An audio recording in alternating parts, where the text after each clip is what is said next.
Was your Tyler back? My SmackDown review for what was it, October 17th? Yes, 2025. Yeah, pretty interesting episode of SmackDown. I'm gonna say right there in the SAP Center in San Jose, California. So there is that. Which you're gonna see a match on Sunday, perhaps. Yeah.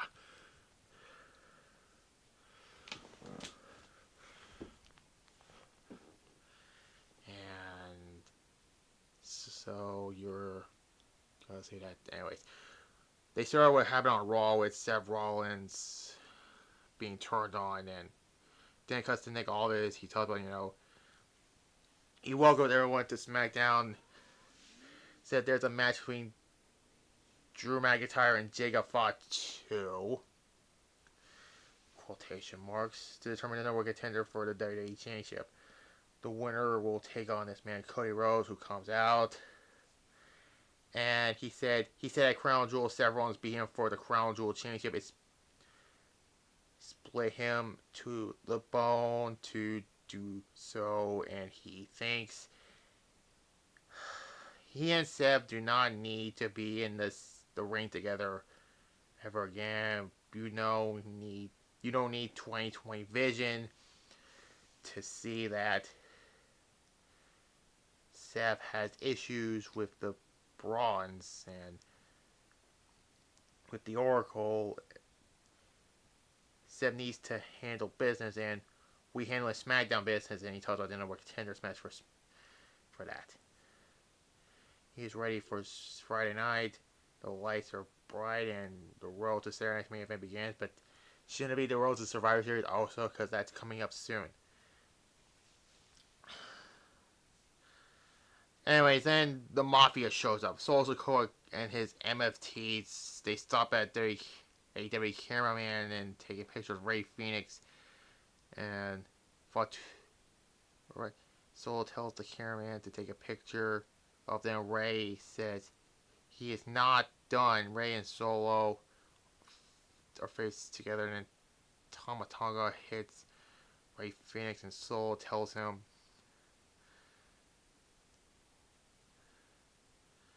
that when he said they are done, and there's that. Yeah, why are we still having Solo be something? He could not.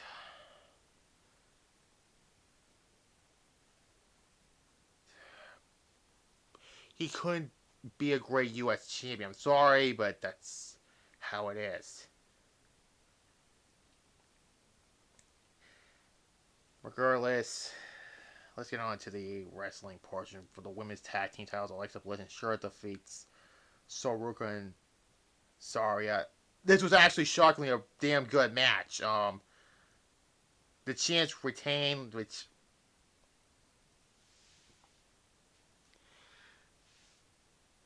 there's that, and then they show sportsmanship after the match, and yeah. Anyways, then backstage, Cody is stopped by Jacob Fatu. Both men are face to face. Jacob Fatu welcomes Rose to the Bay Area and San Jose. He said when he's finished walking Drew from San Jose to San Francisco, and there's that. Then there's a clip of Aleister Black against Zelina Vega after Black win against Damian Priest last week. It was what it was. Then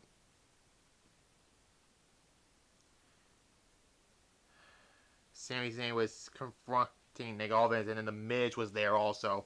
Talking about what happened last week.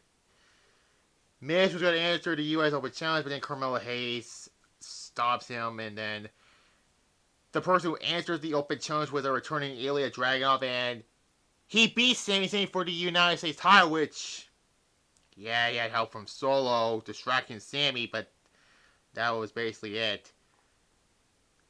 Oh, by the way, the last match, by the way, I give it a 3.5 out of 5. This gets a 4 out of 5. This was a damn good U.S. title match. I forgot to mention there. And then the Mafia shows up. I mean, the MFT showed up and attacked both men. And then Ray Phoenix comes in and no help from there.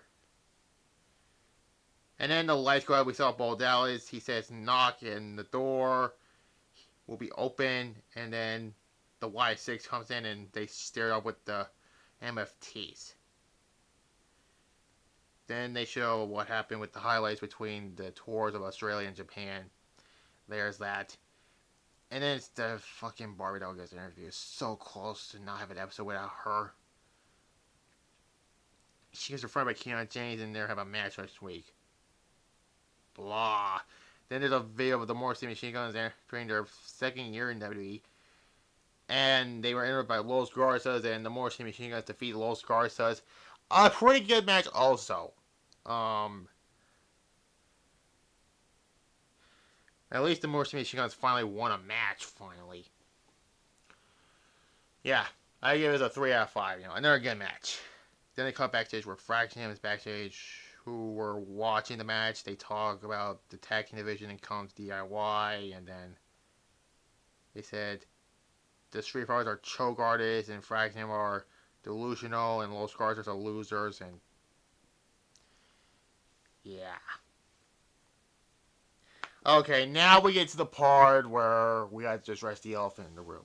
Jacob Fatu's music hits and he was attacked backstage. Well, this is a way to write him off because he's also injured. Why is everything having to be involved in injuries? And then Drew McIntyre is in the ring smiling and Drew says, Bleeding Gums Fatu is all gas, no brakes. He tells the referee to raise his hand of the new number one contender. The referee refused, and then out comes Nick Aldis. He tells Drew that he doesn't know what happened to Fatu. And then Cody comes out, and then they have the WWE Championship match afterwards. Cody Rhodes was wrestling in his suit. Yeah, he was not in his wrestling gear. He was in his fucking suit. What the fuck? This was really not much of a match, really. It ends in a disqualification. Drew won by DQ, but he doesn't win the title. I don't know. Understand the match at Survivor Series or Saturday's main event. They better do that at Survivor Series, honestly. Then Cody was going to crossroads Drew on the announce table. And comes $2 security. And then they get fucked up. And that was it.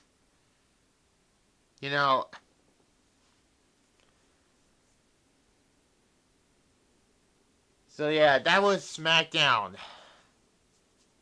The segment is a 2 out of 5. Like, what the hell, man?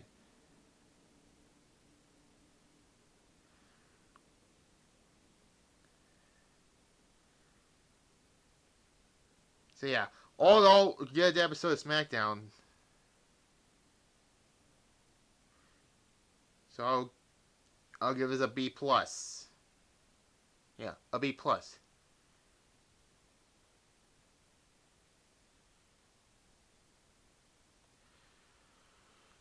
So yeah, you'll see that whatever that match will be tomorrow or Sunday rather.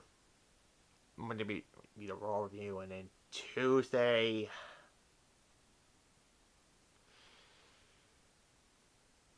I don't know what will be on Tuesday. Don't know really. So yeah, I'll see you for those. Like this video, comment below, subscribe to this channel, and notification bell, as well as my Slayer Channel Titles Retro Review, so you will see WCW Halloween Havoc 1985 on there. So there. And I'm done. Bye-bye.